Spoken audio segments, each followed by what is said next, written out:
محترم ناظرین، السلام علیکم ورحمۃ اللہ وبرکاتہ۔ نمازی کے 5 انعامات۔ ایک حدیث میں آیا ہے کہ جو شخص نماز کا اہتمام کرتا ہے، حق تعالی شانہ 5 طرح سے اس کا اکرام اور اعزاز فرماتے ہیں۔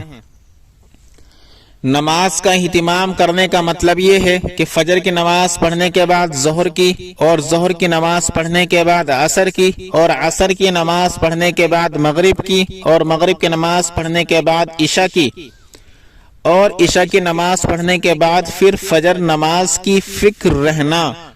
یہ ہوتا ہے نماز کا اہتمام کرنا۔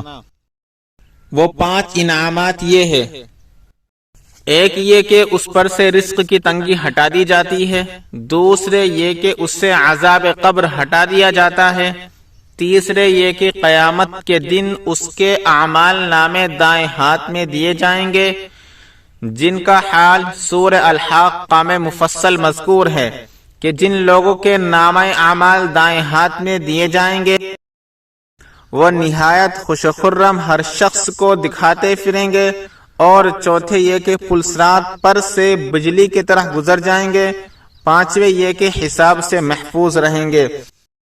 اللہ تبارک و تعالی ہم سب کو 5 وقتہ نماز کا اہتمام کرنے کی توفیق عطا فرمائے۔